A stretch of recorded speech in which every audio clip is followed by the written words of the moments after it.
सुप्रभात बच्चों, कैसे हो आप सब। मैं आशा करती हूँ आप सब बहुत ही अच्छे और स्वस्थ होंगे। तो बच्चों, आज की कक्षा में हम शुरू करने वाले हमारा अध्याय नंबर 6। इसका नाम है वचन। ठीक है, तो आइए बच्चों हम शुरू करते हैं।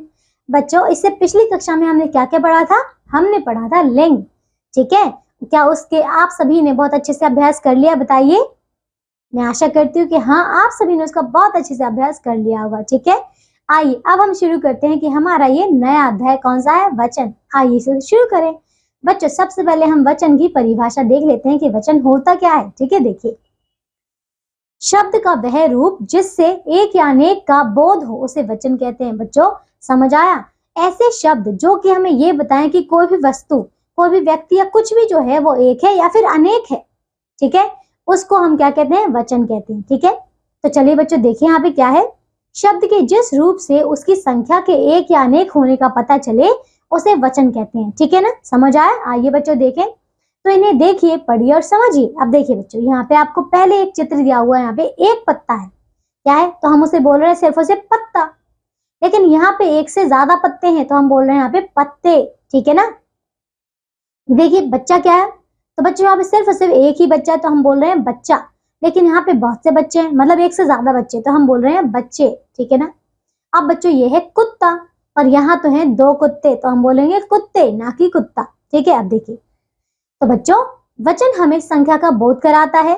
यहाँ पत्ता, बच्चा और कुत्ता से एक का तथा पत्ते, बच्चे और कुत्ते से अनेक का बोध हो रहा है। बच्चों समझ आ गया कि जब कोई एक होगा तो हम उसे किस प्रकार बोलेंगे और जब एक से ज्यादा होंगे तो हम उन्हें किस प्रकार बोलेंगे। ठीक है, आइए बच्चों अब हम देखते हैं वचन के प्रकार। तो देखिए बच्चों, तो वचन हमारे दो प्रकार के होते हैं। ठीक है, पहला है बच्चों देखिए एक वचन यानी कि सिंगुलर, दूसरा है बच्चों बहुवचन यानी कि प्लूरल। ठीक है, चलिए अब एक एक करके इन्हें पढ़ते हैं। तो देखिए बच्चों, पहला है आपका एक वचन। ठीक है, देखिए, जिस शब्द से केवल एक व्यक्ति या वस्तु का बोध हो उसे एक वचन कहते हैं, जैसे कि छाता, लड़का, चूहा आदि। ठीक है ना, तो ये हैं आपके सारे एक वचन।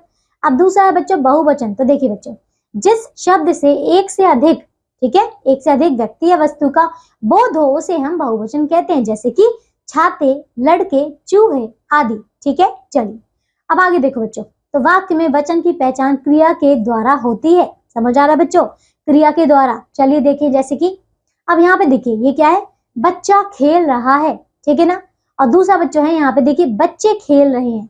बच्चों समझ आया? यहाँ पे देखिए पहले लिखा है यहाँ पे कि बच्चा खेल रहा है, और इसमें लिखा है बच्चे खेल रहे हैं यानी कि रहे हैं। ठीक है ना, तो देखिए अब पहले वाक्य में बच्चा शब्द से एक बच्चा होने का पता चल रहा है। यह एक वचन है क्योंकि इसके साथ खेल रहा है क्रिया का प्रयोग किया गया है। तो बच्चों समझ आ रहा है ना, एक बच्चा है इसीलिए इसके साथ क्या प्रयोग किया गया है? खेल रहा है। ठीक है, अगला दूसरे वाक्य में बच्चे शब्द से एक से अधिक बच्चे होने का पता चल रहा है। यह बहुवचन है क्योंकि इसके साथ खेल रहे हैं क्रिया का प्रयोग किया गया है। बच्चों समझ आ गया, दोनों में अलग अलग प्रकार की क्रियाओं का प्रयोग किया गया है। एक में सिर्फ और सिर्फ की खेल रहा है और दूसरे वाले में खेल रहे हैं। ठीक है ना, रहे हैं से हमें पता चल गया कि वहां पे एक से ज्यादा बच्चे हैं। ठीक है ना। आदर या सम्मान प्रकट करने के लिए क्रिया के एक वचन रूप के स्थान पर बहुवचन के रूप का प्रयोग होता है। ठीक है, चलिए देखिए बच्चों, जैसे कि गांधी जी सत्यवादी थे। हमने यहाँ पे देखिए गांधी जी तो एक ही थे, हमें एक ही थे यानी कि हमें यहाँ पे था बोलना चाहिए था कि गांधी जी सत्यवादी था। ठीक है, लेकिन हम ऐसा नहीं बोल रहे। क्यों नहीं बोल रहे? क्योंकि हम उन्हें सम्मान देते हैं ना, वो हमारे पूज्य हैं, इसीलिए बच्चों हम उनके लिए बोल रहे हैं कि वहां पे गांधी जी सत्यवादी थे, है ना, हमने था नहीं बोला। अगला देखिए बच्चों, मेरे पिताजी शिक्षक हैं। हमने ऐसे नहीं बोला कि मेरे पिताजी शिक्षक है, हमने ऐसा नहीं बोला।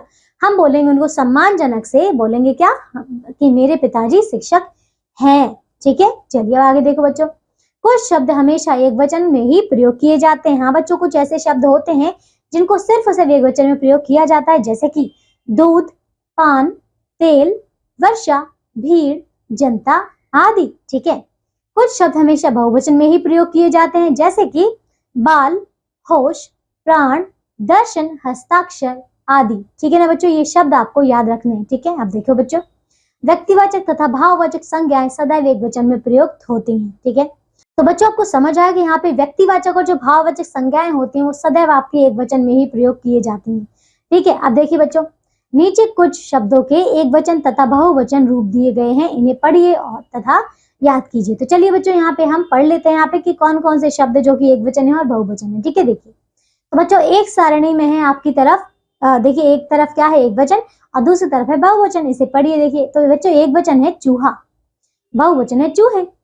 इसी प्रकार है झूला, झूले, पत्ता, पत्ते, भेड़, भेड़े, ताला, ताले, घोड़ा, घोड़े, रात, रातें, दरवाजा, दरवाजे, आंख, आंखें, दीवार, दीवारें, सेना, सेनाएं, कविता, कविताएं, मशीन, मशीनें, छात्रा, छात्राएं, नारी, नारियां, घड़ी, घड़ियां, मक्खी, मक्खियां, स्त्री, स्त्रियां। ठीक है, चलिए और कुछ शब्द देखते हैं जैसे कि खिड़की, खिड़कियां, थाली, थालियां, साड़ी, साड़ियां, मिठाई, मिठाइयां, तारा, तारे, तिथि, तिथियां, दिशा, दिशाएं, पंक्ति, पंक्तियां, कहानी, कहानियां, रानी, रानियां, कुत्ता, कुत्ते, सखी, सखियां, लड़का, लड़के, गधा, गधे, माता, माताएं, रेखा, रेखाएं, चिड़िया, चिड़िया, कन्या, कन्याएं। ठीक है ना बच्चों, तो ये अध्याय हमारा पूरा हो चुका है और इसमें हमने कई सारे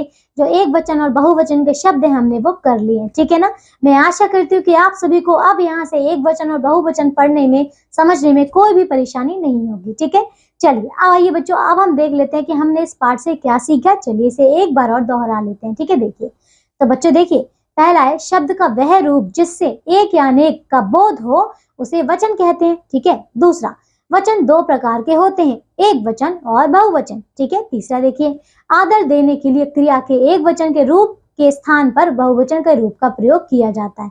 समझ आया बच्चों? चलिए तो बच्चों देखिए ये अध्याय हमारा पूरा हो चुका है।